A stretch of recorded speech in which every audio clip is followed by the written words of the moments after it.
Come here. Come here. Come here. Welcome back to Full Course Scootering. Today we're going to be doing a review on this here Border Collie named River. Just kidding. We're doing another piece of scooter history kind of today. We're going to be talking about the Envy AOSV2 deck. I don't know what year this deck came out in. I figured we would call around and see who would know when this deck came out. Let's give the Vault Pro scooters a little jingle here, huh? Hey Siri, what's the number to the Vault Pro scooters? The phone number for the Vault Pro scooters is +1 31067105511. Would you like to call it? Yes, please. Calling the Vault Pro scooters. One moment, please.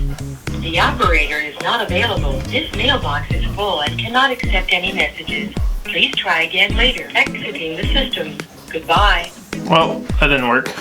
Okay, so doing a little bit of light digging on the internet and looking back at an old video that one of my friends posted from like 8 years ago. I want to say that this deck came out in 2012. Now, correct me if I am wrong in the comments, but I do believe it came out in 2012. A lot of decks were still not integrated at that time, and this one is, so that's very nice. It has a forged head tube up here, which still a lot of companies back in 2012 didn't have a lot of forged head tubes. It is 2.6 pounds, which is ridiculously light. You pretty much have to ride either a Hydra deck, an Aztec Hydra deck, but I mean, this thing is freaking tiny.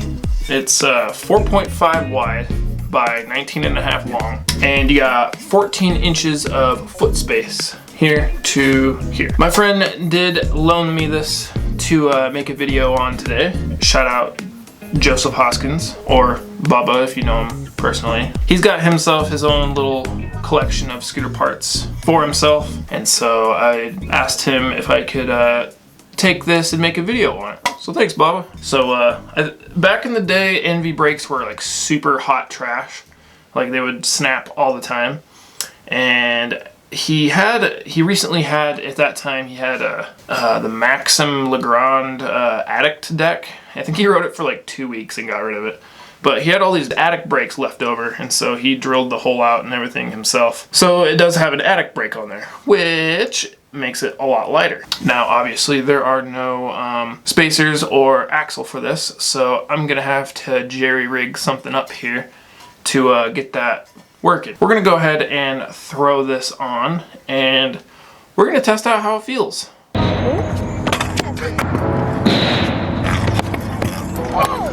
So close!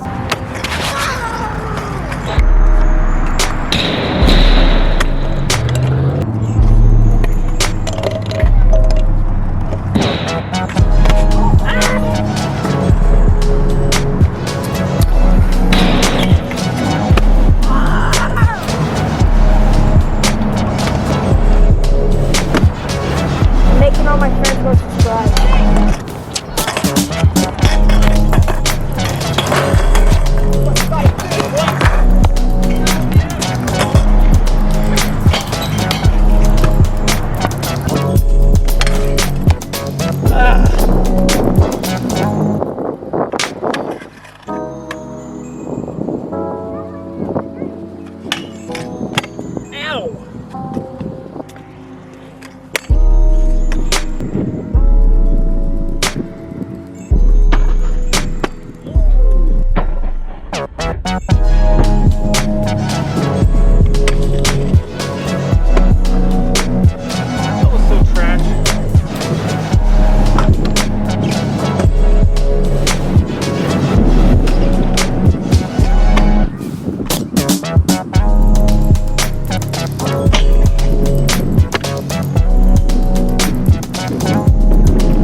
Do you like my close-up? Alrighty, that is it for the riding portion of this video. Let's talk about this here Envy AOSV2 deck. To go over all the stuff that I talked about before. I believe it came out in 2012, give or take. The weight of the deck is 2.6 pounds, which is stupid light in today's world of scootering. Head tube angle is 82.5. It is 4.5 by 19.5 long. Foot space is 14 inches from the brake to the head tube. The way that the deck feels, since I'm 6 foot and I ride 28 tall bars and then riding a 19.5 long deck, you can probably kind of guess how it rides. You loop out super easy.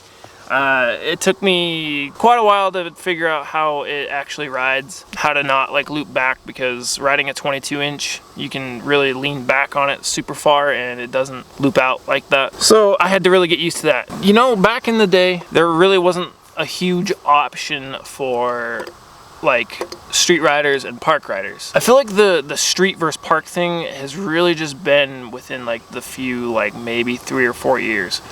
Because like street decks have like kind of just kept progressing bigger, and park decks have just kind of been, I wouldn't say like outdated and obsolete, but like they really have just stayed either like 19.5 or 20.5 long by 4.5, 4.7. They're kind of dabbling with like 5 wide now. Back in the day, there really wasn't like a huge difference between like a street deck and a park deck. So I mean, really, the shape of this deck, you know, this was probably more for like park riders, but I mean, district decks back in the day were only 20.5 by 4.3. Nose blunts. Yes, you can do nose blunts. You've seen that I did nose blunt on the coping, and I did kind of a really sloppy nose blunt on the ledge that I'm sitting next to right here. It was kind of a nose blunt, lip, nose blunt kind of, but it slid a little bit. I couldn't really get a better one, so I just kind of kept it. So I don't think that this deck was designed for 110s, just because when you flip the wheel around, look how close it is to the deck, like it almost touches.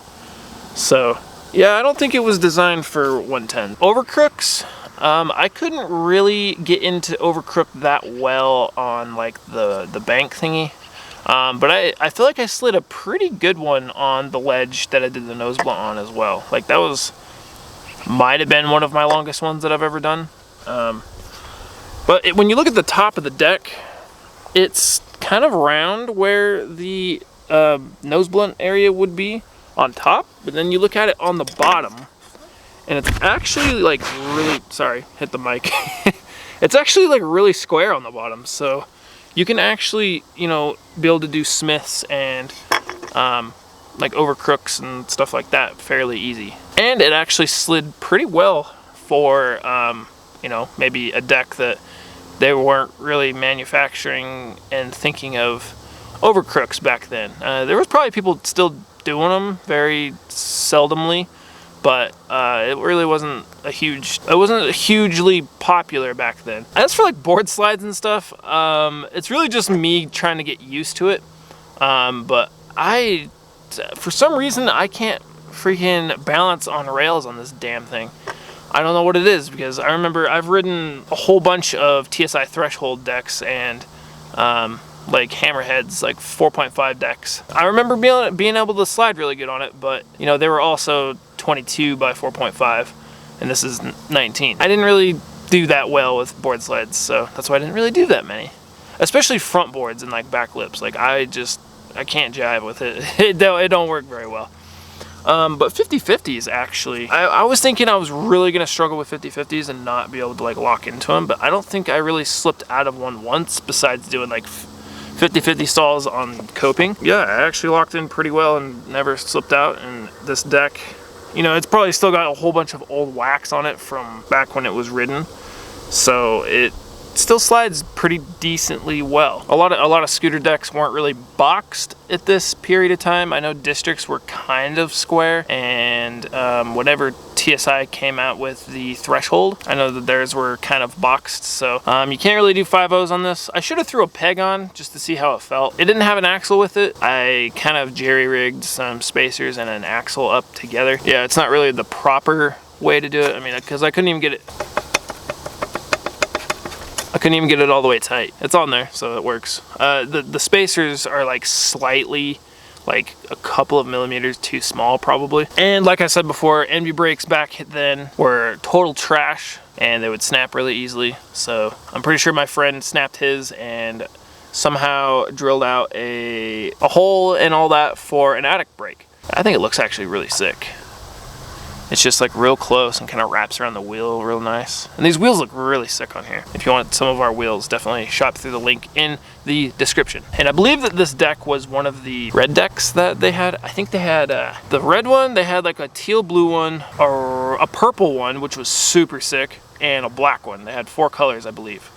So this one was the red one. And one of my other friends had one of the blue ones of it. I don't remember where the heck that one went. I don't know. Scooter parts get traded and all that, and you don't remember where they go. Yeah, I actually never really rode one of these back in the day. I wasn't really too big on Envy. I don't know why. I never really have been a huge fan of Envy. Not that I hate them, I don't know. There's just other companies out there that I kind of prefer. I believe that this was the kind of breaking point for Envy. This is kind of what kind of launched them out of the gate. This was their first kind of iconic deck that everyone was like super hyped on. And I think they were like pretty strong too, if I remember right. This deck is way too small for me. You know, I wear a size 11 shoe, so what do you got, 3 inches to spare for foot room? I don't think I could ever really get into riding a small deck. Like I could maybe ride a 20.5 again. But what's really weird about it is, you know, I don't know if it's just like the way that my setup is. I don't know if it's like the bar to deck ratio, like how tall and wide my bars are towards like how long the deck is. It's really like maneuverable under your feet, and I think it's just because it's just a short deck. Like even with like fakies and stuff like that, or even just especially whips, like whips just come around like stupid fast. You know, I was able to do a heel whip like that high off the ground and like just get it to come around and land right under my feet. It's a really good deck for back in the day. I probably nowadays, if I was riding something like this, I'd probably have to ride like pegs in the back, just because I really like 5.0s and it helps with feebles.